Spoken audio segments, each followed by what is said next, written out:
take a moment to pray. God our Father, through your Son, Jesus, by your Spirit, would you be raising some questions? Maybe below or even aware of. And then would you point us to how your Son, how you, Jesus, are the way, you are the truth, you are the life. Amen. Would you find a Bible and turn to Luke chapter 24, which we read? You can also find the main passage we're looking at in the back of the program. And there we see what we just heard, that there's a group of men that think a bunch of women are crazy, and they say that they've seen a vision of angels saying Christ is alive, Jesus is alive. But it's Peter gets up, goes to the tomb, he sees the cloths that have been wrapped around the corpse of the most important person in his life, this Jesus, and he then goes away wondering to himself what had happened. That's what I'd like us to be thinking about for a few minutes this morning. What are we wondering about? What is happening in our lives? The term that's used there is kind of interesting. Wonder. It really has connotations all the way from something pretty amazing, where we would even say, wow, all the way to being puzzled, and we just say, what? And even including some apprehension, where we'd even say, whoa. Now, we all have these experiences. I remember, I'm going to mention my baby girl, Sarah, who's anything but a baby now. But when she was, just before she was born, there was that day when my wife said, I think it's time. Now, so especially you dads, there's a lot of, what? And then, whoa. It scared me to death. But within several hours, it was like, what, about 80 or something? I don't know. According to my wife, it took forever. There was this huge wow. Now, I know the story about Sarah, when this baby girl, and once a baby girl, always a baby girl, sorry. But when she was about 19 years old, she comes into the living room with a big smile, puts out her left hand. There's something shining on one finger, and says, I have a promise ring from Brian. Brian, the great intruder, the piece of my life. And of course, my wife, the mom, this is, wow, isn't that special? But for me, the dad, I literally said, and what is a promise ring? And with it was a, whoa, I got to sit down. Now, I'll just give you the end of the story. It really turned out well. This intruder is now a much-loved son-in-law, okay? Now, for Peter, that particular day, things are going to end up really well. I mean, there's going to be a huge wow within a fairly short period of time, but at this moment, walking away from the cemetery with a battered body, the most important person in his life has been laid, where the tomb's open, where the body's missing, where some women claim they've had these crazy visions of angels saying Christ is alive. Well, there's a lot of deep wondering going on. And you can only imagine that Peter is wondering to himself, what happened? What happened to the body? What happened to these women? What happened that Friday before? When all my hopes in this man came crashing down violently and just stripped me of any hope and peace and confidence. And I think he must have been saying, what happened with myself? What was happening the night before Jesus died? And I cave into all my fears. And I act as if I don't even know who he is. And then, don't you think that Peter must have been wondering, what now? What if he really is dead, and the body was just stolen or something? And I've just wasted these last 3 years hanging out with this guy. What now? What am I going to do? How am I going to move on? But maybe at the same time he's wondering, what if he is alive? What if the women were right? What if I, who failed him, my best friend, failed him so miserably, what if I'm going to have to face him? What then? Something happened that Friday and that Sunday morning. And Peter's about to find out. He goes back to the place where he and the other disciples are hiding out of fear and grief and confusion. Suddenly there's Jesus. You can read this in Luke 24. Suddenly Jesus shows up. And it's so good that they can't even believe it's true. And yet it's so real that they're terrified, it says. They have all the mix of wow, what, and whoa. And to show that he's not just a ghost, because that's what they thought he was, Jesus shows them his spiked, penetrated hands. He says, touch me if you want. It's me, the one crucified. I'm here, I'm alive, in this body. And then I love the question he asks. Pretty simple. He says, do you guys have anything to eat? Literally what it says. And so he takes some food, he shares the meal with them. He says, look, I'm alive, I'm with you, I'm fully alive. But it's the first thing that he says before he asks for something to eat and shows his hands and feet and so on. It's the first thing he says that really shows what's actually happening. He rather simply, but very profoundly, says, peace be with you. Peace be with you. Because that's the traditional Jewish greeting you still hear these days. Shalom. And it can be as empty and almost frivolous as, hey, how you doing? But not here. This is not just a greeting. This shalom that Jesus says is with you. This peace is the long-awaited, long-promised gift from God, where the great chasm between human beings and God, the great chasm between having to face death and fullness of life, the great chasm between injustice and justice, that great chasm is going to be closed.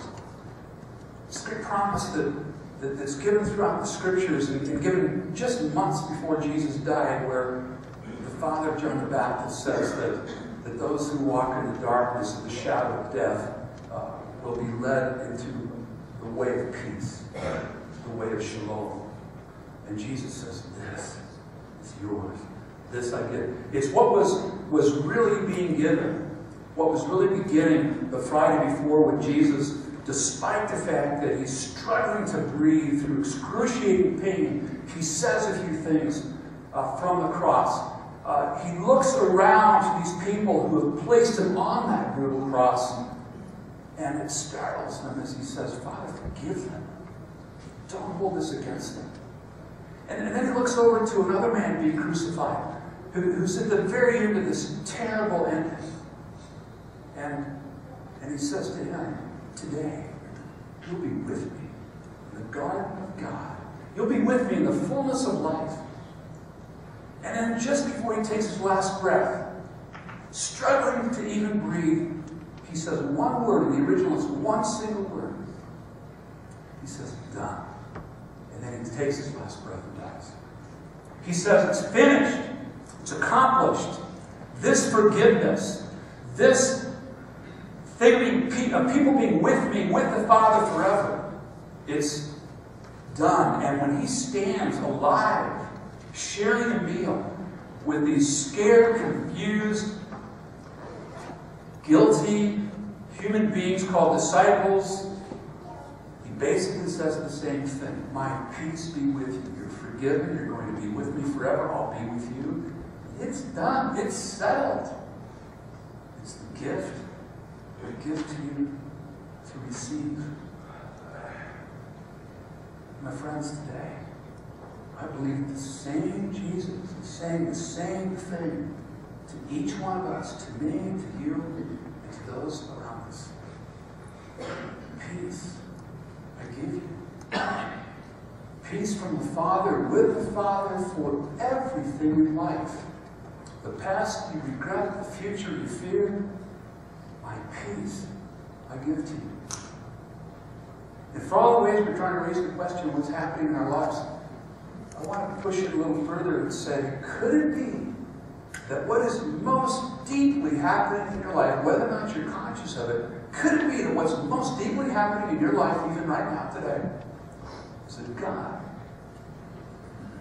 is trying to get you wondering, get you thinking, get you seeing, get you believing, get you responding, get you stepping into this peace from God, with God, for everything in your life.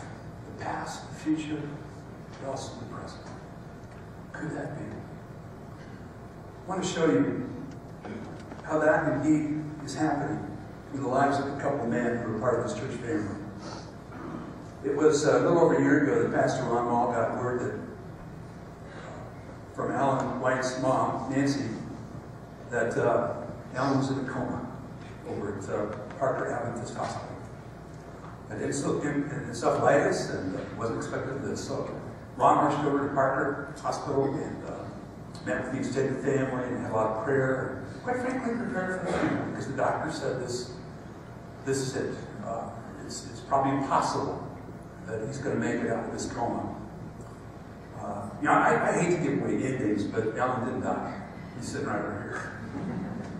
But on the screen, I'm going to let him tell you what happened. My last memory, and this is the first time, except for last night to my mother, that anybody heard of this. My last memory prior to waking up from that was I was still trying to quit my whole drinking thing. And I had had bad advice from people saying, if you quit, you're going to die. And I couldn't go anymore. I couldn't move any further in my life without having a drink, just to be able to be able to go to sleep and be able to function. And it was just, I was crying out to God. I was sitting on this couch at one of my ex-employees' friends or parents' house, and I had a drink in my hand, and I cried out to God. I said, this is it, God. And I said, I know I'm going to die tonight, but please, God, take my soul. And then I put it down, and I remember walking upstairs and going to bed. That was my last memory. Well, I was told the whole story, and I've heard a lot more since then from doctors and family and everybody who was there and saw the whole thing. And it was quite a long time to be out of commission and gone. And I was told by my doctors that not only was I at death's door, that they had given up, and they had gone around the room even and told people to start making funeral arrangements now, and gave me minutes if hours at most to live at one time, and even told my oldest son, who's there, that very thing, and it broke him down. And what God has done and brought me to the point to bring me to here right now and being able to talk has been God's grace is so much deeper and wider and bigger and more powerful and given to me, who was so undeserving of it, for wandering so far and being able to not even hear his voice for a very long time, but to speak so directly to me, which was one of my cries. Obviously, if you remember, that was my last thought, at least take my soul. And I feel like God was saying, I got it, but it's not time yet, You got to take a shower before you come in my house, kind of thing. This is what he gave me, is this passage that just made me once again laugh right when I read it out of complete joy. It's Romans 5:1. Therefore, since we have been justified through faith, we have peace with God through our Lord Jesus Christ, through whom we have gained access by faith into this grace in which we now stand. And we boast in the hope of the glory of God. Not only so, but we also glory in our sufferings, because we know that suffering produces perseverance. Perseverance, character. And character, hope. And hope does not put us to shame, because God's love has been poured out into our hearts through the Holy Spirit who has been given to us. And that just says it all. Thanks so much, Alan, for sharing that story. You know, this guy was a professional actor for several years. That's no act. That's the peace of the risen Jesus Christ, moving as a sheer gift into his life, his body, and we're so grateful for that remarkable example of peace that came from Alan and his family. Now we have a second story, and it's a different kind of journey. I think many of you know Mark Breen and his wonderful family, Amy and Tushka and Nick. And what great people. When I first met Mark, it was about 20 years ago when he and the family visited the church. He was sitting down in a chair, and I came up and introduced myself, and he stood up and kept going up. I'm pretty tall, but he's about 6, 8, or 9. And so I instinctively said, "Wow, you're tall." And that was my first encounter with the wackiness of Mark Breen, because he immediately said, "Well, you could have said, 'Wow, you're good looking.'" The rest of the history of that kind of dialogue. Now, those of you who've been around Mark much, when you see him any given day around here or elsewhere, what's the question that he almost always asks? What's up? What's up? And I usually say, "Well, you." But I'll tell you what's up for Mark right now. He is fighting a fierce battle with melanoma cancer the last 15, 16 months. And he's getting to the end of that now. That's what's happening. Except there's much, much more happening. I'm going to let him tell you about that.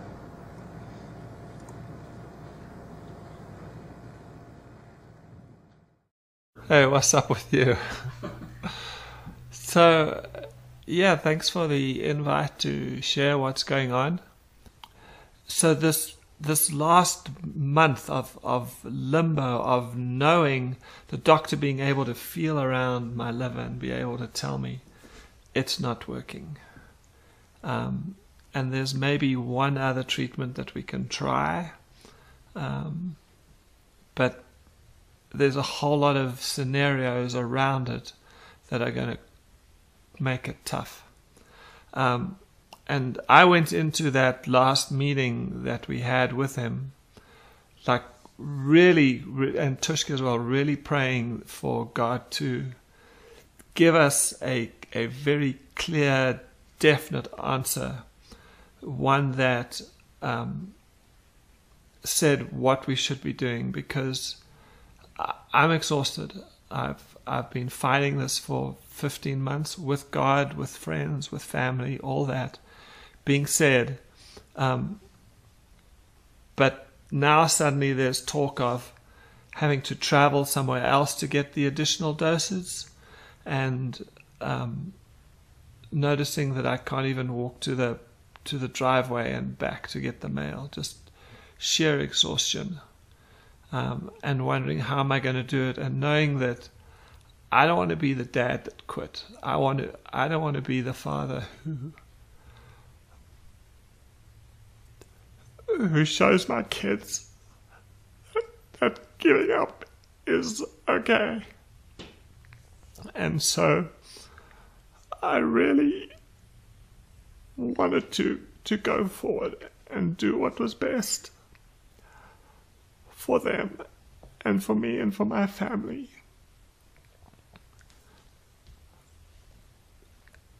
And so to get the answers that we got at the end of that week were scary, but yet very grateful for them, because number one, he said, Mark, your liver is too advanced. The cancer is too advanced for us to try anything else. There's much more bad liver than there is good liver. That you've already fought a lot. In fact, you've fought harder than most. And that there's nothing about quitting. You're not a quitter. And we're recommending that you go to hospice care. Within a couple of days, I felt this incredible peace that I was doing the right thing, that God was my strength, that He was there with me, that He was sustaining me, and my work was done, in the sense that God was still going to heal me, whether it was this side of heaven or the other side of heaven, didn't matter. And I say that assuredly, because not just some saying that's rote, and I really believe that, and I know that will happen. But it brought such a peace, such a change in the home, as I realized that. But then there was another lesson as well to learn in that, and another, what's up with that? And that was, okay, I've decided this, Father, I'm going to follow you, and I'm going to trust you, but now you still want me to do some of the work? You still want me to pray to you? You still want me to come to you when I'm in pain? Can't you just take it all away and just help me get through the days without having to ask? You know that I want it, surely? And so this whole part of this, almost this third piece of this journey is of this last little piece, is knowing that God absolutely still wants us to communicate with Him, wants us to talk with Him, wants us to depend on Him. And when I talk about depending for our daily strength, you betcha. Amy did quite a lot of prayers for me this morning, actually. And then just to end off, I think one of the biggest lessons that I've learned through this whole thing, and it's a regret, and that is that, why did it take me so long to figure out how much my wife loved me? All those years that we spent niggling and, arguing about the little stuff. Why did we bother? Why was I not focused on her? And so, in summary, we're talking about our first two loves. Loving God with all your heart, mind, strength, everything, all that you are. And then looking around and seeing your friends and your family and what's up with them too? Why have I let them slip? But I think we've made up for some of that. And I do realize how much incredible love that she has for me, and vice versa. And of course, that then extends to the kids as well. And love that I felt from them, and Amy coming home and Nick coming home. So that's the scoop. Christ is risen. It's risen indeed.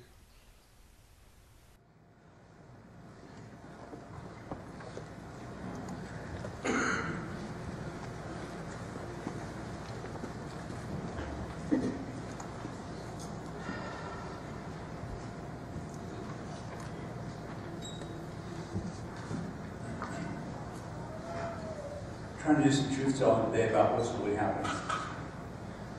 And there's some truth that's pretty hard, right? We've got to face it. I mean, one thing about this Christianity stuff, it's not some escape, friends. It's not some, well, let's just pretend everything's fine. All the more, we have something from God that lets us face what's really broken about this world and about ourselves. And we got to be honest about the grief and the questions that we have about this or that, like Mark's disease.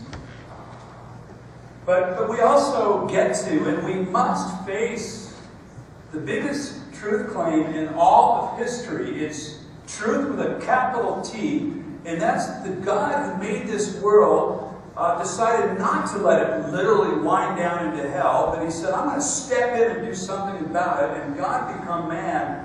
Somehow on that Friday hellish cross took all of history's injustice, all of our rebellion and all the consequences of our illness and broken relationships and that enemy called death, he took it all upon himself. So then he could make a way to give us what we don't deserve, but what he intended for this world that he loves so much. His peace, his great shalom, the fullness of life, peace with him for everything in this life, the past and the future and the present. I wonder today if you know that kind of peace. It's one of those friends like Mark and Tushka to face what they've got to face right now. And to do it honestly, it stinks, it's hard. But to face it with this uncanny, is the word Mark uses, this uncanny peace that passes all understanding. To face it with hope. And I wonder about you and me. We're all going to have different stories, and you have to try to replicate Mark's witness or Alan's story. But what about you? What about you in this Christ? We want to give each of us an opportunity for a few moments to give a very direct response to the risen Jesus Christ. And there's several possibilities. Today you might maybe be saying, thank you. Thank you. Lead me further into your peace, Jesus Christ. It might be, I don't know, maybe you give this peace, I don't know. But if you're real, Jesus Christ, if you're real, would you show yourself to me? You might be at a place where for the first time you're ready to say, Jesus Christ, I don't understand about you, but I give as much of myself as I can to you, as much of you as I understand. Would you come into my life? Would you be my way into this peace with God, from God, for everything? And in all this, in various ways, we're saying, help. I need you. And would you lead me further? Show me yourself. Be my way to God and to peace. Let's do that right now. As the worship team comes to begin a time of leading us into some responses through songs, just pray directly in some silence right now. And maybe besides this thanks, or maybe you're coming to my life to help, you would say, today, wherever I am on my journey, God, I give as much of myself as I can to as much of you as today I understand. I wonder if you can say that right now. Let's just be quiet, bow before God. Jesus Christ is right here. You say, Jesus, thank you, help me, show me yourself. I give as much of myself as I can to as much of you as I now understand.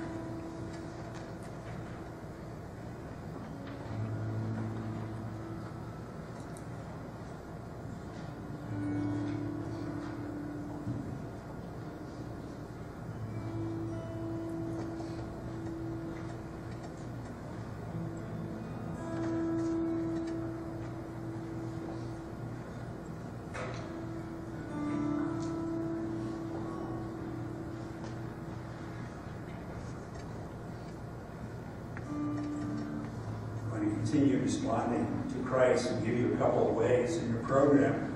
There's a little card, and on one side is just a way to give some information to our church leaders.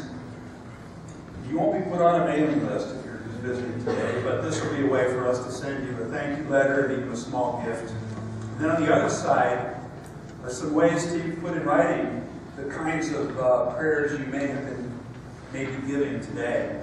Those same ones I mentioned are up on the screen there. So why would you do that? It's not as if God says, well, I'm going to need some paperwork. It's to solidify what may be going on in your mind and heart. And then also to let God use some other people. So in a very confidential way, our pastors will take these cards, and this week we're going to pray over all of them. We'll sort of join you in these prayers. And if you request it, just put a note on the card. We'd love to get together with you and have coffee and just talk about some of these things. Feel free to make that kind of request. You can see baskets around the room on these tables, and this is a place where you can put the card. And also on these tables in a few moments, there's going to be something pretty cool. It's going to be some homemade warm bread. And why are we doing that? Along with taking some juice. Well, remember how Jesus, when he showed up alive, wanted something to eat. He shared this meal, and part of it was to prove that he was alive, but also he was continuing what began the night before he died. When he took the food and the drink of this Passover meal, and he said to his friends, take this and remember me. It's as if, as often as you would feed this body and give satisfaction to your palate, let it be a reminder of me and what I did for you and how I'm alive with you. And let that reminder, as you eat and drink, feed not just your body, feed the peace that I've given, the hope that I've given, the life that I've given. Please feel no obligation to participate coming to one of these tables, to the front or the back. Just listen to the great music we'll hear. But also feel very free to participate. And to receive a half piece of homemade bread, take some of the juice and what we call communion. What matters is that you have given your life to Jesus Christ, which you can do this very moment. And during this time, let it be a way of you saying, Jesus Christ, I open myself to you and to your life.